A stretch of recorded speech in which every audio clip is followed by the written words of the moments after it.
할렐루야. 하나님의 은혜와 평강이 이 아침에도 여러분들과 함께하길 바랍니다. 오늘 우리에게 주시는 하나님 말씀은 전도서 8장 1절에서 6절까지의 말씀입니다. 누가 지혜자와 같으며 누가 사물의 이치를 아는 자이냐? 사람의 지혜는 그의 얼굴에 광채가 나게 하나니 그의 얼굴에 사나운 것이 변하느니라. 내가 권하노라. 왕의 명령을 지키라. 이미 하나님을 가리켜 맹세하였음이니라. 왕 앞에서 물러가기를 급하게 하지 말며 악한 것을 입삼지 말라. 왕은 자기가 하고자 하는 것을 다 행함이니라. 왕의 말은 권능이 있나니 누가 그에게 이르기를 왕께서 무엇을 하시나이까 할 수 있으랴. 명령을 지키는 자는 불행을 알지 못하리라. 지혜자의 마음은 때와 판단을 분별하나니 무슨 일이든지 때와 판단이 있으므로 사람에게 임하는 화가 심함이니라. 아멘. 사람들은 자신의 생각대로 일이 되어지지 않을 때 얼굴빛을 잃어버리고 그늘이 드리워지곤 합니다. 반대로 자신의 뜻대로 일이 잘 진행되어지고 자신이 계획한 대로 일이 풀리면 마음과 얼굴에 빛이 나죠. 그래서 지혜는 사람의 얼굴을 빛나게 합니다. 1절 말씀을 보면요. 누가 지혜자와 같으며 누가 사물의 이치를 아는 자이냐? 사람의 지혜는 그의 얼굴에 광채가 나게 하나니 그의 얼굴에 사나운 것이 변하느니라. 사물의 이치를 알게 하는 것이 지혜라고 1절은 말합니다. 다시 말하면 사물을 해석하게 해주고 목적지까지 가는 길을 제시해 주는 것이 바로 지혜라는 거죠. 만물과 만물 사이, 만물과 사람 사이, 사람과 역사 사이에 운영되고 있는 원리를 깨닫게 하는 것이 바로 지혜입니다. 그렇기 때문에 이 지혜는 오직 창조주 하나님에게서만 우리는 얻을 수 있습니다. 왜냐하면 이 땅의 모든 만물을 창조하시고 질서를 잡게 해주시는 분은 하나님 한 분이시기 때문입니다. 하나님은 이 하나님의 지혜를 하나님을 사랑하고 하나님을 신뢰하고 하나님을 경외하는 자에게 주십니다. 그래서 여호와를 경외하는 것이 지혜의 근본이라고 이야기하는 것입니다. 따라서 전도자는 우리에게 왕이 주는 지침, 왕이 주신 명령을 지키라고 권면하고 있습니다. 2절 말씀을 보면요. 내가 권하노라. 왕의 명령을 지키라. 이미 하나님을 가리켜 맹세하였음이니라. 내가 너의 인생의 왕이신 하나님의 말씀만을 따르는 삶을 살기로 이미 맹세하지 않았냐라는 겁니다. 우리는 기도하면서 참 많은 것들을 하나님께 아뢰입니다. 때로는 하나님께 사랑을 고백하기도 하고 우리의 소원을 아뢰기도 하고 때로는 간절한 기도의 제목을 가지고 서원하며 기도하기도 합니다. 하나님은 우리의 그 모든 고백과 기도를 다 들으세요. 그리고 하나도 소홀하게 여기지 않으시고 기억하십니다. 그렇기 때문에 여러분, 혹시 하나님 앞에 기도하며 서원한 것이 있다면 기쁨으로 지키십시오.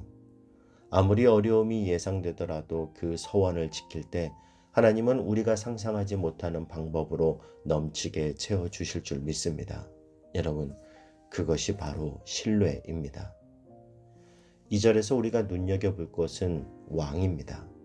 여기에서의 왕은 우리의 영원한 왕이신 하나님을 뜻하기도 하고 또한 하나님이 내 위에 세우신 왕이기도 합니다. 전도자는 하나님 혹은 하나님을 경외하는 왕 앞에서는 성급하게 자리를 뜨는 일이 없어야 된다라고 말합니다.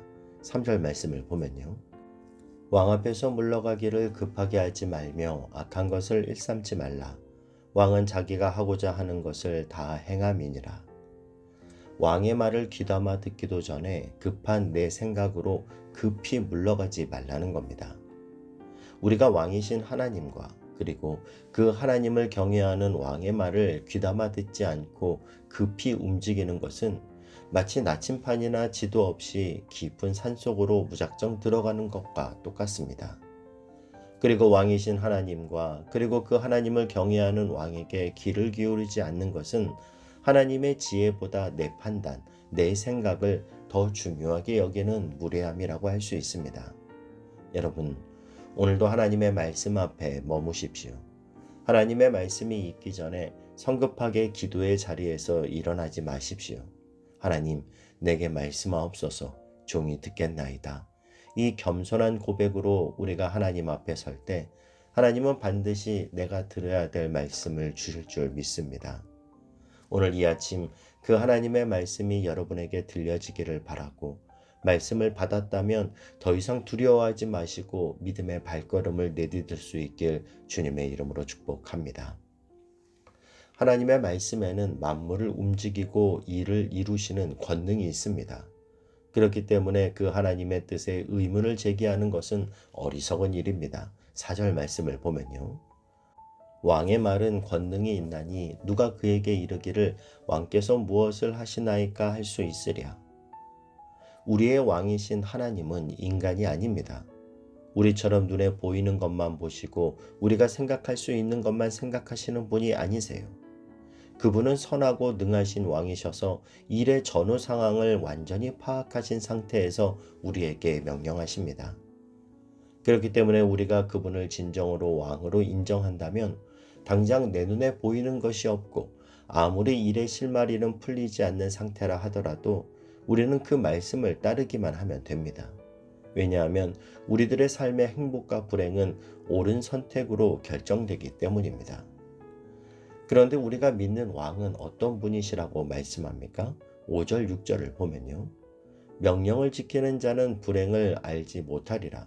지혜자의 마음은 때와 판단을 분별하나니 무슨 일에든지 때와 판단이 있으므로 사람에게 임하는 화가 심함이니라.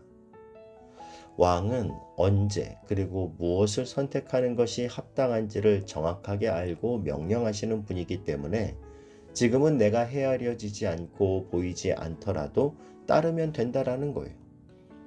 여러분, 우리는 늘 내일에 대한 불안을 갖고 살아갑니다. 우리는 내일을 알고 싶어 해요. 왜 그렇습니까? 불안하니까요. 우리는 내일을 통제하고 싶어 합니다. 그래서 우리는 이 불안과 내일을 통제하고 싶어 하는 욕망 때문에 우리의 장래를 알려주고 보장해줄 왕을 찾아 나섭니다. 왜 우리가 돈을 그렇게 구할까요? 왜 그렇게 명예를 구할까요? 왜냐하면 그것들이 나의 일을 보장해 줄 것처럼 여기기 때문입니다. 그렇게 우리는 내 안에서 왕노릇 할 것들을 만들어 갑니다. 그리고 그것들을 왕처럼 섬기죠. 그러나 우리의 삶을 진정으로 인도해 주시는 진짜 왕은 우리에게 말씀하십니다. 우리가 우리의 내일을 헤아릴 수 없게 조치해 두었다. 하나님은 우리의 내일을 알 수 없도록 하셨다라는 거예요. 왜냐하면 하나님은 우리가 우리의 미래를 스스로 통제할 수 있다라는 자기 확신을 붙들고 살기보다는 미래의 주인이신, 나의 내일의 주인이신 하나님을 오늘 더 굳게 붙들길 원하시기 때문입니다. 그래서 마태복음 6장 34절은 말씀하죠. 그러므로 내일 일을 위하여 염려하지 말라. 내일 일은 내일이 염려할 것이요 한날의 괴로움은 그날로 족하니라. 하나님은 오늘 우리와 사랑의 사귐을 원하세요. 우리를 사랑하시기에 자신의 모든 것을 내어주신 그분을 우리가 아직도 제대로 신뢰하지 못한 채 내일을 보장해 줄 것 같은 하나님 아닌 다른 것들을 하나님으로 섬기고 있지는 않은지 이 아침 스스로 점검해 보시기를 바랍니다. 그리고 그런 것이 내게서 발견되어진다면 과감하게 끊으시고 다시 결단하십시오. 하나님, 내가 하나님만 의뢰합니다. 하나님이 나의 보장이십니다. 내가 더 이상 하나님 아닌 사람을 의지하고 관계를 의지하고 돈을 의지하고 내 경험을 의지하지 않겠습니다. 하나님만이 나의 보장이십니다. 저와 여러분의 고백이 될 수 있길 주님의 이름으로 축복합니다. 오늘 하나님은 전도서 8장 말씀을 통해서 참된 지혜자의 삶이 무엇인지 우리에게 말씀해 주십니다. 왕의 말은 권능이 있다. 그 왕 앞에서 기도할 때 물러가기를 급하게 하지 말라. 내 인생의 참된 계획자, 참된 안내자는 왕이신 하나님 한 분뿐이시다. 오늘 하루 하나님과의 깊은 사귐과 교제로 초청하시는 하나님의 이 부름 안에서 우리의 참된 왕의 인도하심을 따르는 그런 인생의 행복과 기쁨을 누리시는 저와 여러분이 될 수 있길 주님의 이름으로 축복합니다. 기도하겠습니다. 사랑하는 하나님, 우리를 주님께로 부르시는 그 음성을 따라 겸손한 마음으로 지성소 안에서 기다리시는 주님을 깊이 만나는 기쁨으로 우리의 영혼을 채워 주옵소서. 예수님의 이름으로 기도하옵나이다. 아멘.